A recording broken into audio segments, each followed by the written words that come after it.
Bonjour, bien sûr. Alors moi je suis docteur en droit de l'université Jean Monnet Saint-Étienne qui se situe non loin du château de Goutelat. J'ai effectué toutes mes études là-bas, de la première année de licence à la dernière année de doctorat. J'ai fait une thèse de droit public, c'est-à-dire une thèse qui porte globalement sur les relations entre l'État et les individus, et plus précisément une thèse en droit des libertés. Pendant mon parcours de thèse, j'ai eu la chance d'enseigner pendant 5 ans à l'université Jean Monnet à Saint-Étienne et d'être parallèlement à cela référendaire à la Cour européenne des droits de l'homme, c'est-à-dire que je travaillais comme juriste pour examiner les requêtes qui sont introduites contre l'État français.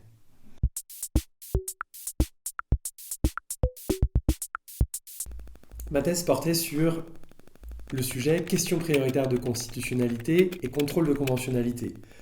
Ce sont des termes qui peuvent paraître un peu effrayants pour celui qui n'a pas fait de longues études juridiques, mais ce qui se cache derrière, ce sont deux mécanismes de protection des droits et libertés.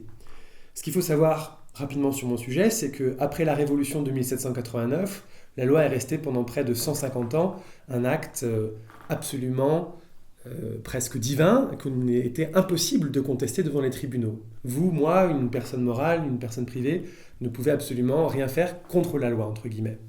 Les choses ont bien changé après la Seconde Guerre mondiale, où on s'est rendu compte que la loi pouvait très mal faire et même nier la qualité de sujets humains aux personnes. Et de fait, depuis la Seconde Guerre mondiale, on a mis en place deux mécanismes différents de contrôle de la loi en France. Le premier consiste à demander à un juge, lors d'un procès, de vérifier si la loi est conforme ou contraire aux droits et libertés qui sont situés dans le droit international, par exemple la Convention européenne des droits de l'homme ou le droit de l'Union européenne. Ce mécanisme s'appelle le contrôle de conventionnalité. Et la seconde chose qu'il est possible de faire, c'est de demander à son juge d'interroger le Conseil constitutionnel pour que celui-ci vérifie si la loi est conforme aux droits et libertés qui sont dans la Constitution, notre texte suprême en France. C'est la question de constitutionnalité. Deux mécanismes différents qui n'impliquent pas les mêmes normes, qui n'impliquent pas les mêmes juges, mais qui ont une même finalité, protéger les droits et libertés, et qui doivent donc être articulés.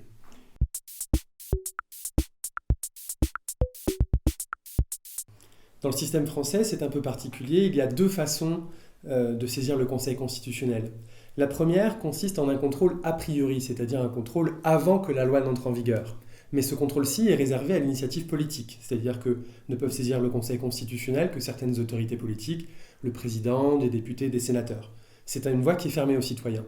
Et à l'inverse, une fois que la loi est entrée en vigueur, il existe un contrôle a posteriori, que l'on nomme la question prioritaire de constitutionnalité ou QPC, qui lui peut être mis en œuvre par l'ensemble des justiciables français, les personnes physiques comme vous et moi, mais aussi les associations, les entreprises.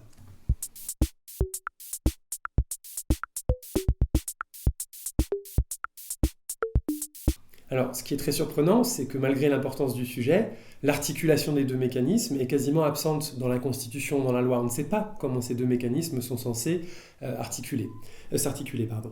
Et de fait, l'enjeu, c'est pour les juges qui appliquent ces droits et libertés différents d'arriver à un mécanisme qui soit lisible, compréhensible pour les justiciables, qu'on ne se perde pas dans un labyrinthe où on ne sait pas à qui s'adresser, comment, pourquoi, mais au contraire d'avoir une situation parfaitement lisible afin que les justiciables et leurs conseils sachent à qui s'adresser.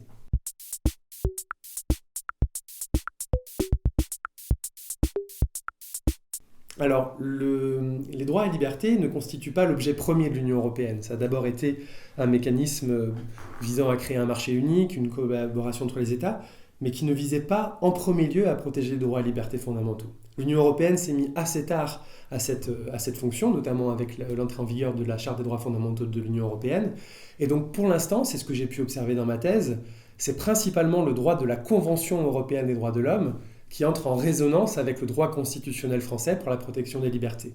Mais le droit de l'Union européenne monte peu à peu en puissance.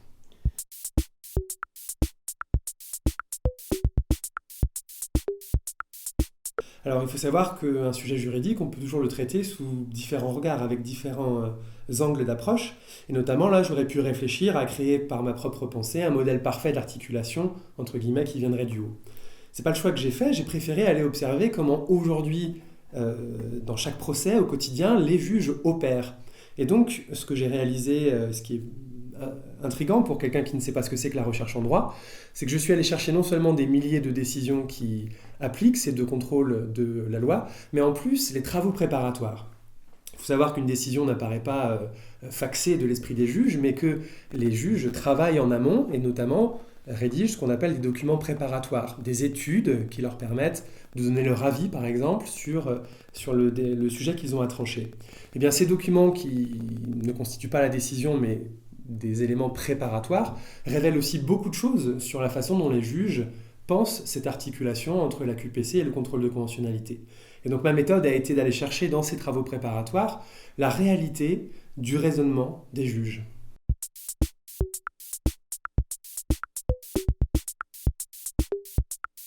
Oui, alors il faut savoir que le modèle français, cela m'a beaucoup surpris, est extraordinairement singulier quand on le compare au modèle des autres États de l'Union européenne ou du Conseil de l'Europe, qui est l'Europe à 47 États, l'Europe élargie.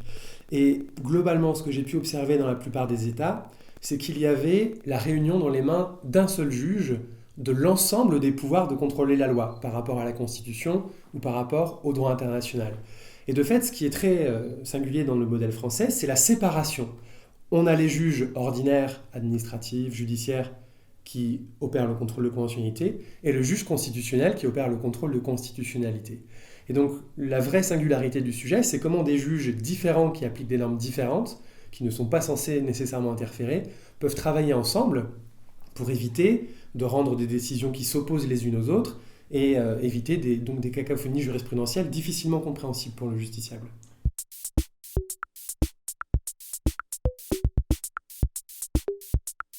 C'est tout à fait par le mécanisme du dialogue des juges, qui est un petit peu flou en droit encore, que se font les échanges. Il n'y a pas de mécanisme formalisé qui permette aux juges de s'interroger les uns les autres sur ce sujet.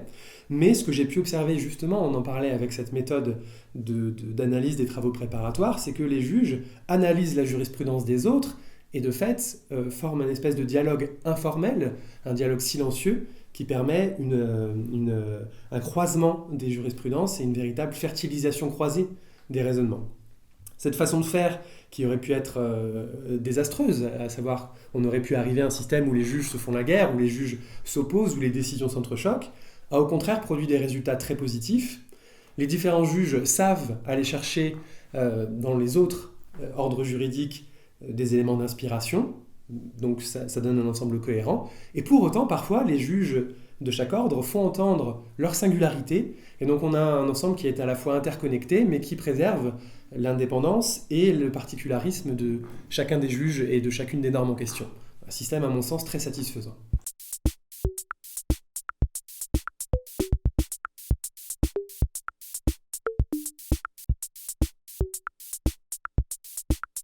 À titre personnel, je ne suis pas convaincu que l'intégration dans la motivation de ce genre d'éléments soit un gage de clarté de la décision.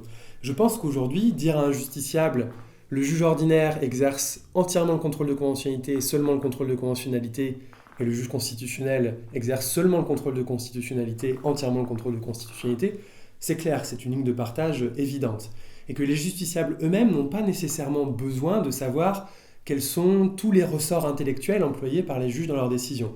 C'est plutôt quelque chose qui va intéresser les avocats et les universitaires. Et de fait, il me semble que le fait que ce dialogue apparaisse dans les documents préparatoires qui sont en partie accessibles et dans les travaux doctrinaux comme le mien peut suffire à ce que la décision reste concise et lisible pour les justiciables et en même temps qu'on aperçoive toutes ces richesses en cherchant à explorer ailleurs.